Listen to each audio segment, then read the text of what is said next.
Assalamualaikum seluruh, kembali lagi di channel Sinau Bareng. Ya, kita lanjut ke materi yang kedua, yaitu pembagian kalam. Sebelum lanjut ke materi pembagian kalam, silahkan yang belum subscribe, like, dan komen. Juga di-share ke teman-teman ya, agar kita bisa berbagi ilmu bersama. Oke. Ya, lanjut ke materi selanjutnya, yaitu pembagian kalam. Menurut ulama nahwu, ya, kalam itu dibagi menjadi 3. Ya, yang pertama ada kalam tolab, kalam khobar, kemudian kalam insya. Ya, kemudian dijelaskan, ya, yang pertama kalam tolab. Apa itu kalam tolab? Ya,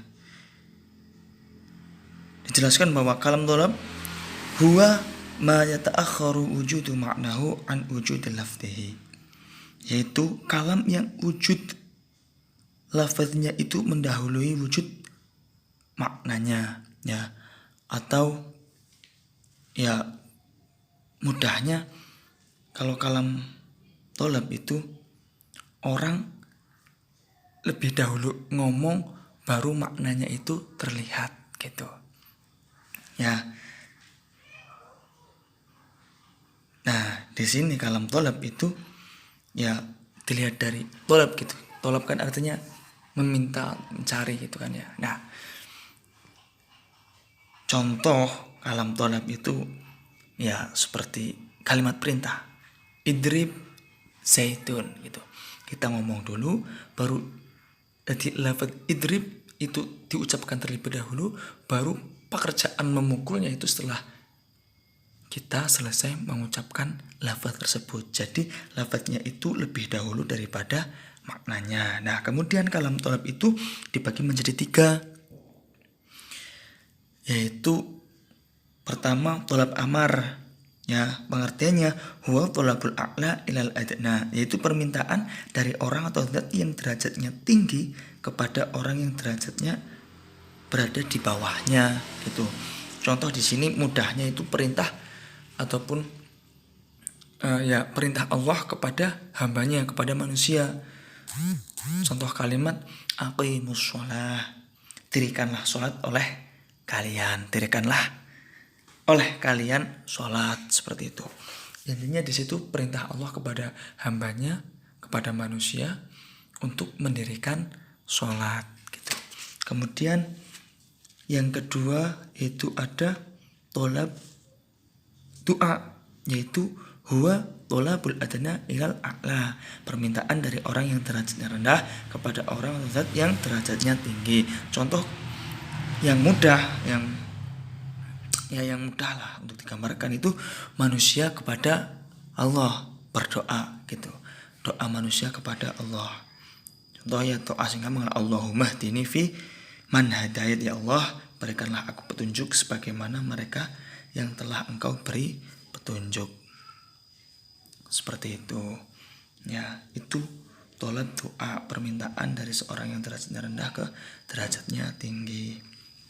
Kemudian yang ketiga yaitu tolab iltimas.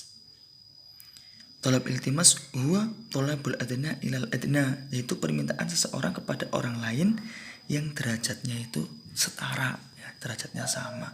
Ya, permintaan orang kepada orang lah. Contohnya asqaini ma'an, ya, saya minta air kepadamu, ya, meminta air kepada orang lain, seperti itu.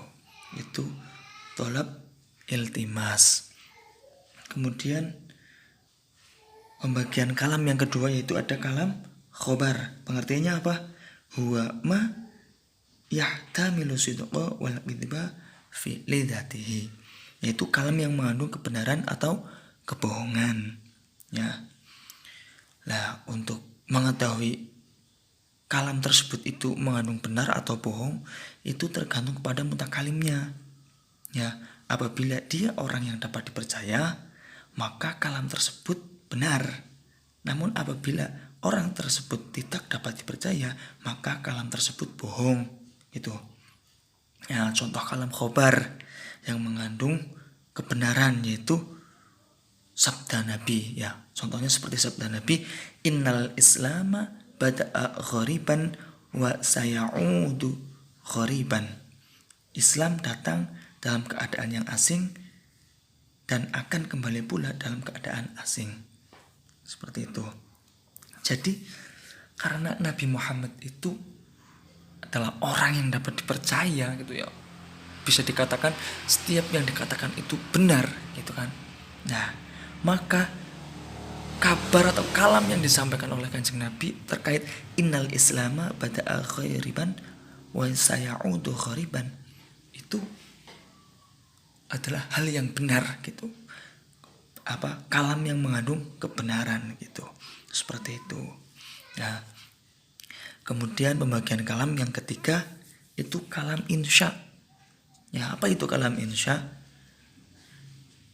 Diterangkan oleh ulama ahli nahwu bahwa kalam insya huwa ma yuqarinu wujudu ma'nahu an wujudil lafzihi. Yaitu kalam yang lafaz dan maknanya itu jatuh bersamaan. Ya. Dicontohkan bahwa seperti ucapan seorang suami yang mentalak istrinya, anti thalikun, yang asalnya ana thalikun wa anti mutallaqatun. Ya, saya orang yang menalak dan kamu wanita yang ditalak. Nah, seketika itu ya, ketika seorang suami mengucapkan lafal tersebut, maka pada saat itu pula seorang istri telah pisah dengan suaminya atau telah bercerai gitu kan.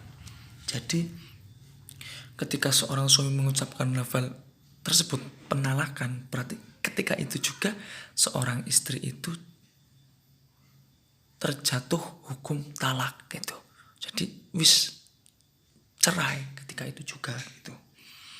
Ya, itu kalam insya. Ya. Jadi seperti itu ketika kalam, 3 pembagian kalam. Yang pertama kalam khobar, yang pertama kalam tolab, yang kedua kalam khobar, yang ketiga kalam insya. Ya. Seperti itu guys. Oke seluruh. Mungkin untuk materi yang kedua ini cukup ya sampai di sini. Semoga bermanfaat ya. Jika ada pertanyaan silahkan ditanyakan di kolom komentar. Oke. Nanti bisa dijawab, didiskusikan bareng-bareng dengan teman-teman yang lain. Oke. Cukup kiranya seperti itu ya. Tunggu materi selanjutnya di video yang selanjutnya. Jangan lupa subscribe, oke? Dan share ke teman-teman agar kita bisa belajar bareng, sinau bareng guys, oke? Oke seluruh. Kurang lebihnya mohon maaf. Assalamualaikum warahmatullahi wabarakatuh.